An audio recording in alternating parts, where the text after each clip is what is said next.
This week on the Taking 20 podcast. What it does mean is that most mindless oozes don't formulate tactics. They don't set traps or substantially adjust to situations. They're not smart enough to retreat from an obviously unwinnable fight. They can't assess the threat level of a combatant, but they can react to stimulus, and if something hurts them, they will most likely recoil from that thing that made them go ouchie. Thank you for listening to the Taking 20 podcast, episode 173, continuing the monster series, this time all about oozes. I want to thank this week's sponsor, witches. Did you know you can hear it when witches are flying around? Oh yeah, you should look up anytime you hear something going broom, broom. I'm going to put up a poll on social media, and I'm obviously taking emails on this as well, so send it to feedback@taking20podcast.com. Do you like interviews as part of the podcast? And do you want me to do more interviews in the future? There's no shortage of people out there that I would love to discuss their podcasts, products, and thoughts about RPGs, but I don't want to waste your time if that's not something you'd be interested in. So please let me know what you think. Also, I did get an email this week asking, hey, why don't you do video for your podcast instead of just doing audio and putting the waveform up? The reason being, I look like this. Podcasting is my perfect medium because I never have to show this ugly face to anybody else. So all I'm going to say is I'm doing you a favor by keeping it audio only. So you may be asking, why is Jeremy going to talk about oozes? They have no brain, they're just collections of gelatinous matter, and they can be manipulated by clever adventuring parties and bad guys. So why are they an interesting monster at all? Well, just because they're mindless doesn't mean they're any less deadly than anything else you can run into below ground. Oozes are a classic D&D monster type. Back in basic D&D's 1986 publication AC9 called the Creature Catalog, oozes were considered part of the low-life creature type along with other mindless or nearly mindless creatures. The low-life creature type included things like jellyfish and slime worms and giant spiders, and carnivorous plants like the stranglevines, siren flowers, and killer tree. Of course, with a name like lowlife, it sounds like oozes are just disreputable. I guess they disrupt high school classes or they've lost their professional licenses or something.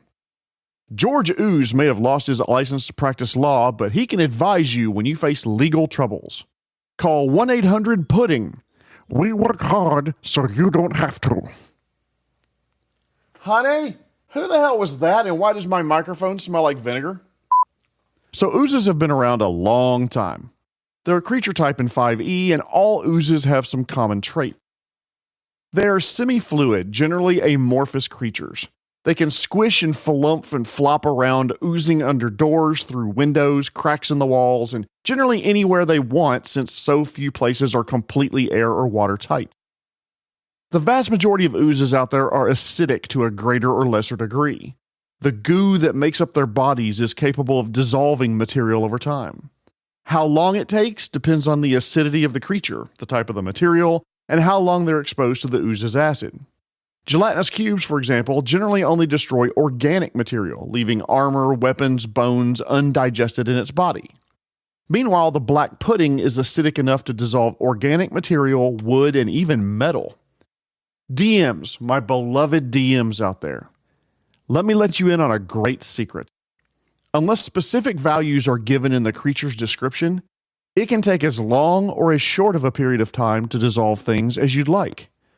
Do you want bodies to dissolve inside of gelatinous cube in a matter of hours? Sure, that works. Do you want it to take months to fully dissolve a body down to bones? Rule it that way. Unless it's in the description, there's no set value. And even those set values can be modified in your game world to customize your creatures. Black puddings and gray oozes specifically state that they can eat through 2-inch thick metal and wood, in the case of black pudding, every round, so that's a specific value that's given.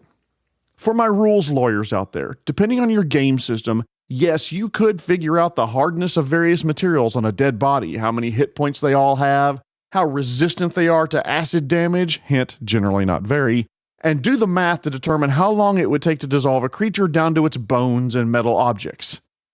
But you know what? Only do that if you really, really want to. I don't know about you, but I got shit to do, like prep for 3 gaming sessions this weekend, and while yes, I've had to Google some strange things that wound up being important, like how long it takes a horse to decompose once you bury it, 6 to 12 months by the way, or how multiple moons would affect tide schedules on a planet, depending on the size of the moon, there'd likely be multiple high and low tides per day. There, saved you some Googling. But how long does it take that black pudding to dissolve the ogre corpse? Up to you. Large black pudding with a large corpse, I'm going to say it'll take a good week to probably completely disappear. Small corpse, maybe a couple of days. Do I have science to back me up? Fuck no. I did reach out to a DM friend of mine and I asked about this, and the silence that I received at the other end of the Discord call told me that I probably should have given a little bit more prep information rather than launching directly into, hey buddy, long time no see. How long would it take a body to dissolve inside a gelatinous cube? I believe his initial response was, Are you okay? Are you disposing of corpses over at your house? And of course the answer is no. You don't bury a corpse on your property. That's a rookie mistake. No. If you need to get rid of a corpse, the proper way to do so is... You really need to stop. Because now there's DNA evidence all over your wood chipper. What? I'm sorry, everyone. Sometimes he gets like this. Further, most oozes are mindless. That doesn't mean they don't react to stimulus and just sit there like puddles of nothing. Oozes consume and they move with alarming speed when a potential food source is nearby. Being mindless just means that they have no intelligence score and aren't affected by mind-affecting abilities like charms and compulsions. What it does mean is that most mindless oozes don't formulate tactics, they don't set traps, or substantially adjust to situations. They're not smart enough to retreat from an obviously unwinnable fight. They can't assess the threat level of a combatant, but they can react to stimulus, and if something hurts them, they will most likely recoil from that thing that made them go ouchie. There are exceptions to this intelligence rule, by the way. Oblexes, which are detailed starting on page 217 in Mordenkainen's Tome of Foes, are intelligent combatants. They have an intelligence of 14. Adult versions of them, by the way, an intelligence of 19, and elder oblexes have an intelligence of 22, all of which well above the average humanoid. They can feed on enemies' thoughts and even form a facsimile of the creature they just consumed. Psychic gray oozes have an intelligence of 6, which nowhere near as high as the oblex, but they're much smarter than your average animal. With a 6 intelligence, they can evaluate their environment, at least on a rudimentary level, and make plans. Plus, they're smart enough to try to run away from things that make them hurt, like PCs can. Thankfully for adventurers, intelligent oozes are the exception rather than the rule, and unintelligent ones, while dangerous, are less so. For example, suppose you have an unintelligent ooze that somehow senses a food source across a 20-foot cliff. They may very well just slither off the edge of the cliff and fall to the bottom. Of course, if they survive, a lot of oozes have a climb speed, meaning they'll eventually get to the other side, so that food source better go ahead and start running.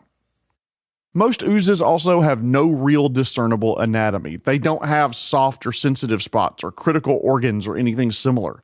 They're just amorphous sludge. Most don't even have eyes. Oh yeah, Jeremy, if they don't have eyes, how do they find prey? I'm glad you asked. Most oozes in 5e have blind sight.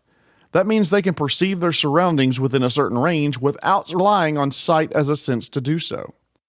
They can feel the air or water vibrations, perhaps discern heat, or have some other method of quote-unquote seeing around themselves.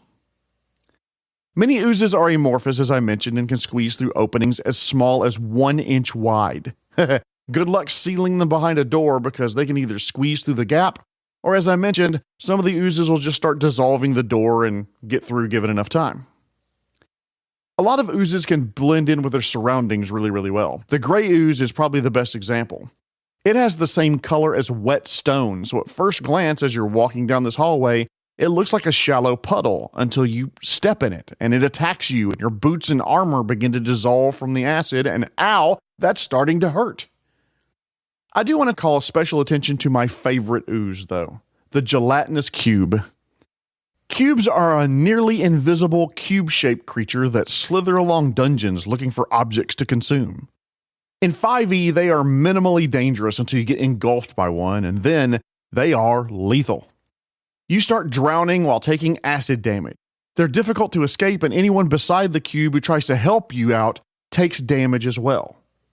The same is true of cubes in Pathfinder 2nd Edition, but with one serious addition. In Pathfinder 2e, gelatinous cubes not only can drown you, but they paralyze you when they touch you. So imagine, you're wandering down the hallway of an abandoned castle dungeon, round the corner and see a bunch of coins and maybe a shield hovering in this weird translucent gel. Before you can ask yourself, what the heck is that? It reaches out a pseudopod and touches your arm, rendering you completely immobile. You can do nothing as this cube slowly moves into your square, engulfing you, making your skin feel like it's on fire as you're coated in the creature's acidic slime. Blah. Not the way I want to go. You'll never convince me that the original design for these creatures was anything more than underground cleaning service. They were designed to move from room to room, getting rid of dead bodies, spare arrows, loose gold left lying around. They're cube-shaped, originally 10 feet on a side, which, as it happens, was the width and height of a typical wide corridor. Plus, given their gelatinous body, they could squeeze into the narrower 5-foot corridors. They tend to absorb whatever they come into contact with, scouring the dungeon clean of organic material and cleaning up any metal left behind by those pesky adventurers who may miss a copper piece or two along the way. They are the perfect cleaning unit for any dungeon. Mechanically, in 5th edition, oozes can't be knocked prone. Well, yeah, they're amorphous blobs, no kidding. They can't be blinded, they don't have eyes. They can't be charmed, okay, yeah, they don't have a brain. They can't be deafened or made exhausted. In Pathfinder 2nd edition, they're immune to mental effects and precision damage as well. Pathfinder 2e, by the way, has a lot more variety when it comes to ooze types compared to 5th edition. Pulling some of my favorites out, there's the blood ooze, which is exactly what it sounds like, the tar ooze, the yeast ooze, the mind moppet, the slithering pit. And of course, one of my favorite besides the gelatinous cube is the tallow ooze. It's an ooze made of rendered animal fat, and it smells like meat. It can solidify when it doesn't eat enough and can re-liquefy when exposed to heat. Which, as an aside, by the way, do you want a couple of particularly nasty traps? Oozes are perfect for traps that can be really lethal if the party wanders into them. Here are two of my favorites that I've used through the years and had oozes as part of them. 1. The party enters a room and finds empty meat hooks hanging from the ceiling and a few barrels full of tallow scattered around the room. After a couple of rounds, the doors slam shut and the room begins heating up, making the barrels full of tallow oozes liquefy and emerge to attack the party. Now there's an environmental danger of increasing heat, which can lead to exhaustion, and tallow oozes that want to absorb the characters' bodies into themselves. The wizard who designed the trap turns off the heaters, waits a few days for the room to cool back down to ambient temperature, shovels the oozes and remains back into barrels, resets the trap for the next group of hapless adventurers who want to try to break in and steal her stuff. 2. This will take some visualization, so imagine a 10-foot by 10-foot pit, 50-foot deep. There's a trap door at the top that triggers when someone steps on the middle of it, so character walking tra-la-la down the hallway, steps on it, fails their save, and down into the pit they go. Classic pit trap, right? We all know and love them. Now, put a black pudding at the bottom of that pit, and it moves to engulf anything that hits the bottom. What was an annoying trap just became extremely deadly for any character that happens to fall in. Okay, I want to give you one more that's not really viable, but it was one of my favorite ones I ever read. A long time ago, I was reading a book of traps, and there was this lethal trap, but stretched the limits of believability. It involved a 10-foot pit trap, like I'd mentioned earlier, but 15 foot down, there was a gelatinous cube that waited on a thin ledge around the rim of the trap. It took up the entire space, so anyone falling into the pit would first land in a gelatinous cube, fall through it, and then fall the remaining distance of the pit. Your Pathfinder group would have to make a saving throw against the paralysis as they fell through, and even if they passed that, the cube would just simply drop off its ledge down onto the probably paralyzed character at the bottom of the pit. You could include a trap like that, but then you got to answer questions like, how did the cube get there? And why does it stay on the ledge? And more importantly, how does it get back? That's one of my first pieces of advice for oozes. Use them like trap encounters. By their nature, they are opportunistic hunters and will go after potential food that they detect around themselves. Secondly, Oozes tend to like dark indoor environments, especially underground. Chances are you're not going to find oozes cavorting in the treetops on a sunny day. Of course, there are also sources that talk about how adaptable oozes are, so maybe there are some oozes that swing treetop to treetop eating birds. Third, the oozes given in the books are just examples.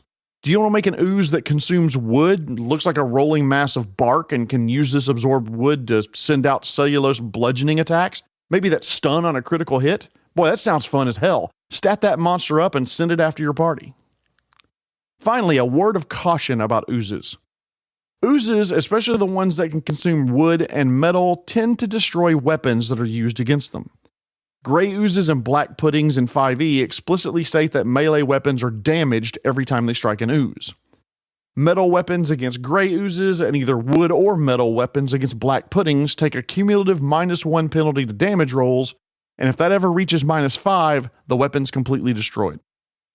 Similarly, in Pathfinder 2e, anytime a metal or wooden melee weapon strikes a black pudding, the wielder must make a reflex save or the weapon becomes damaged. In a minor difference between the systems, the 2e gray ooze doesn't have that ability, but the black pudding does. So why should this matter? Because oozes can destroy weapons and armor and items that the character, or more importantly the player, may be attached to. It's not that the halberd they were using was destroyed, it's their family heirloom halberd that has now all but melted inside of the black pudding. It's the same caution that we DMs should use when using things like rust monsters. Any creature that can potentially destroy PC equipment has a chance of creating hurt feelings around the table, so use them with that caution in mind. Oozes make great adversaries to your games. Having them run across the occasional ooze that can, for lack of a better term, surprise them with an attack from an area that they didn't expect can really help keep your party on their toes. Sprinkle in the occasional ooze, don't make them a big bad because they're really bad at that, unless they are oblexes or something similar, and I'll bet you and your players would have fun doing it. If you like the podcast, please consider helping spread the word on social media. Please like and follow my pages on Insta and Facebook, and share episodes that you find funny or thought-provoking. Tune in next week when I'm going to use a French book, oh yeah, written in 1895 to draw inspiration for designing games in 2023. The 36 Dramatic Situations by George Pulte. Don't worry, there will be an inappropriate joke or two, so it's not going to be all highbrow. Before I go, though, I want to thank this week's sponsor, Witches. Did you know that witches don't fart? Nope. All they do is cast smells. This has been episode 173, continuing the monster series all about oozes. My name is Jeremy Shelley, and I hope that your next game is your best game. The Taking 20 podcast is a Publishing Cube media production. Copyright 2023. References to game system content are copyright their respective publishers.